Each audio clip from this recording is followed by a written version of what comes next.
Welcome again. This is another episode of the ABSA Roundtable on Sustainability in Business as part of the 2024 edition of the City Business Festival. It's the second episode looking at circularity as well as waste management as part of the sustainability conversation here on the City Business Festival. Today we are joined again by two guests, one joining us via Zoom, the other in studio. On Zoom is Venat Sondo as well as Joshua Roxon, Head of Procurement at ABSA Bank Ghana Limited. Gentlemen, thank you for joining us. Today, we are talking about the circular economy. I'm sure a lot of people do not even have an idea of what the circular economy is all about, and that is why you are here to explain to us. So let me go straight onto Zoom and then introduce first Vinod to help us really appreciate what this whole economy is about. So Vinod, thank you for joining us. I hope you are well. I'm doing well, thank you very much. I see. Thanks for the opportunity. Always a pleasure to have you. And so today we are talking about circular economy as good. Very interesting topic, and also exploring the opportunities in waste management. For the uninitiated, when you say the circular economy, what are we talking about? I'll try to sort of use two examples, very simple examples that would actually make it very clear without sort of linking it only to waste management. It seems to be a lot more linked to waste management than it is. But the circular economy is just, imagine two communities, community A and community B, right? Community A is made up of 10 people, and each of them consume 5 plastic bottles every day of water. And they have generators that power their homes, and they use a lot of fertilizers to use their crops, right? Year in, year out. And then you have community B, they have a water fountain, and they have sort of solar energy that powers their homes, and they sort of practice regenerative farming practices, like they use manure, they don't kind of throw away their waste, they use everything to composting to sort of grow their plants. So what would happen is that community A by 2050 would have actually produced about 200 tons of plastic bottles, producing a lot of emissions from their generators to power their homes, and actually from the use of phosphate fertilizers degraded the soil quality. So which means that they have actually created waste, created pollution, and actually damaged the soil.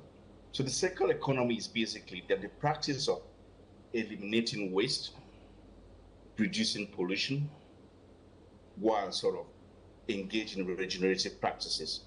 So community B would have actually avoided 200 tons of plastics, eliminated waste, and sort of reduce pollution by using solar energy to power their homes.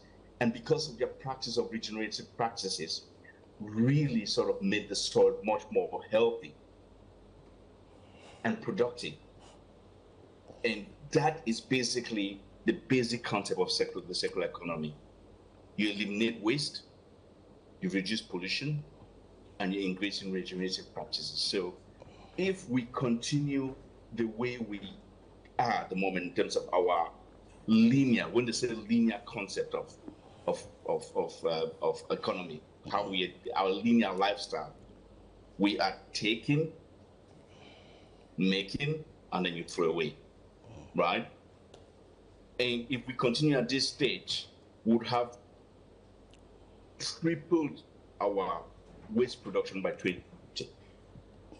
If you triple waste production by 2050, imagine Africa, where poor sanitation is costing African economies millions, hundreds of millions of dollars every year.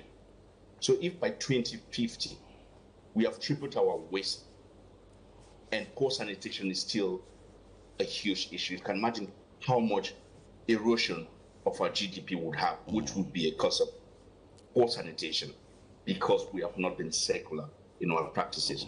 We have just been taking, making, and throwing with it. We're taking and sort of by design, intentionally recycling, repurposing, remanufacturing, repurposing all these products in a way that keeps the products away from the landfill, right? You're not just taking, making, and throwing, but you are taking, making, and you are reusing, repurposing, remanufacturing in a way that the products are kept in the economy for a long time. And that creates jobs, that protects the environment, and that literally sort of grows economies. That is the basic concept of the circular economy in a nutshell. So, Vinod, this is a crystal clear picture you paint when it comes to the circular economy. So the basic understanding is that unlike the traditional linear economy, which has to do with just taking, making, and then creating waste, the circular economy, just as the name suggests, is like a vicious cycle, reusing, recycling, and then reducing the environmental impact. Is that the case? That is basically the case. It's as simple as that. So what are the principles underlining such an economy? Well, there are three basic principles, and which is by design. You know, the core thrust of the circular economy is eliminating waste. When you eliminate waste, what you literally do is you're actually avoiding the need for recycling in the end effect, if you're eliminating waste by design of a product. The second principle is reducing pollution. Reducing pollution would mean, for a country like Ghana, water pollution, air pollution, you know, pollution from cars, and pollution from factories, from mines, pollution from generators. Those are all pollution kind of aspects. And the third principle is regenerative. By regenerative, it literally means sort of making sure that the earth has the capacity to regenerate itself, to continue to provide that ecosystem kind of service that it provides to us as human beings. And that would mean our practice of agriculture and sort of conserving the environment and agroforestry. Those are all principles of helping the earth sort of regenerate. And so those are the basic and core three principles of the circular economy. Right. Let me at this point in time bring in Joshua, who is the representative from ABSA Bank. Joshua, Vinod has set the tone for this discussion. We are talking about the circular economy. You are coming from ABSA. In fact, you are the head of procurement.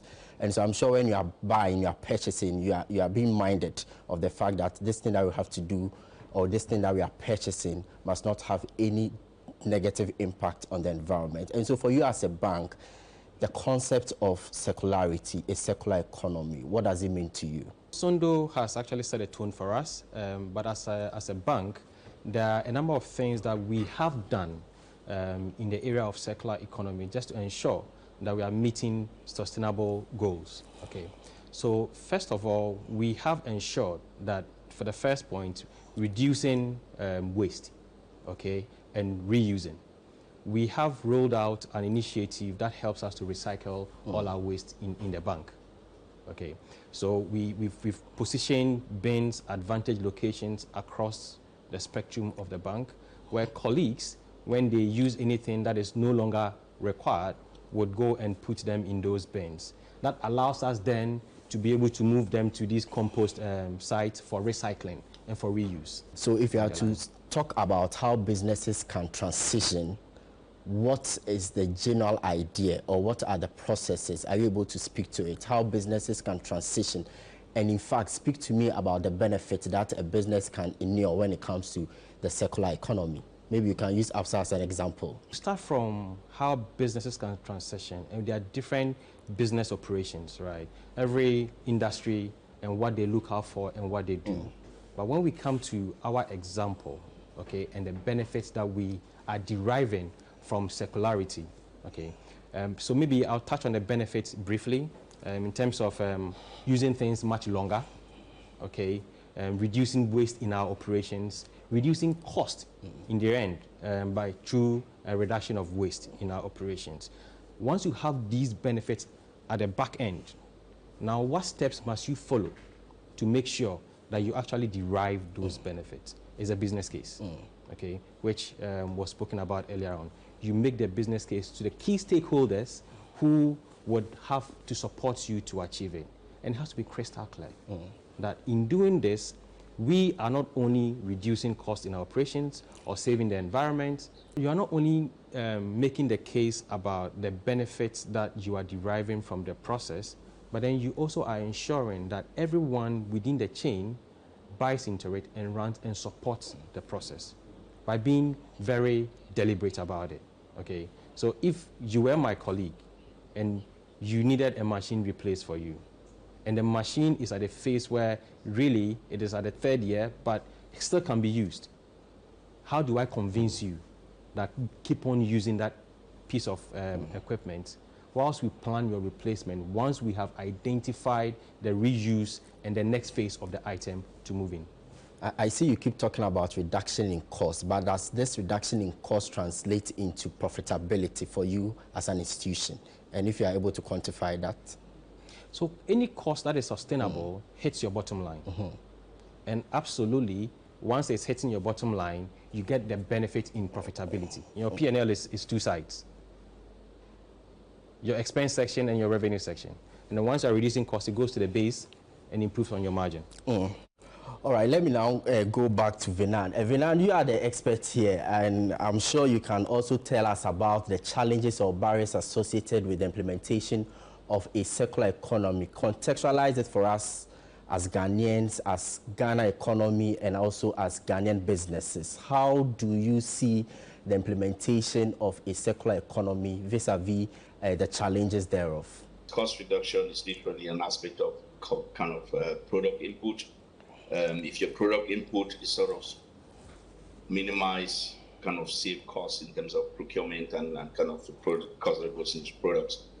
But generally, in terms of companies in Ghana, there is no existing sort of national framework for the circular economy, although there has been a circular economy action plan produced by MESTI, which is sort of across 5 sectors only, which is most likely going to be rolled out soon, I'm not sure when, which sort of gives companies generally a national framework in terms of how they can contribute towards helping Ghana sort of meet its sustainable development goals, which cuts across aspects of waste, pollution, and also emissions from the climate change pollution from the nationally determined contributions from Ghana.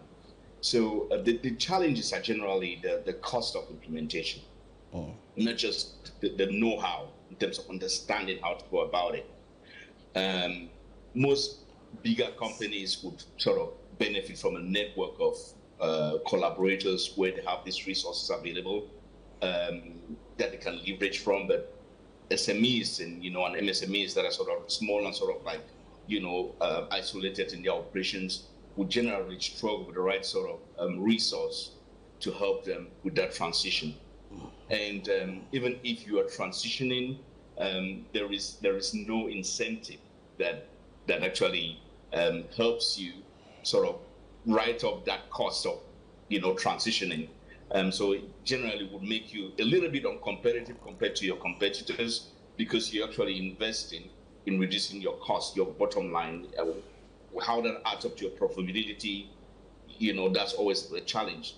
But that lack of level playing field for everybody makes it difficult for most entities to want to raise transition. So for you, it's just the cost of implementation and the lack of incentives. It's beyond. It's way beyond the cost. You have just not that. You have consumer knowledge. Consumers don't understand why they should be drinking from a reusable water bottle or from a bottle where they would actually pay a premium because they have to return the bottle. All right, just Vinand, we want to leave it here. I'm sure that the conversation will continue throughout this month of June as far as the City Business Festival is concerned, and most importantly, the ABSA Roundtable on Sustainability in Business. But that was Vinand Sondo and also Joshua Roxon, Head of Procurement at ABSA Ghana Limited. This has been another episode of the ABSA Roundtable on Sustainability in Business. My name is Neil Atilati. Thank you so much for tuning in.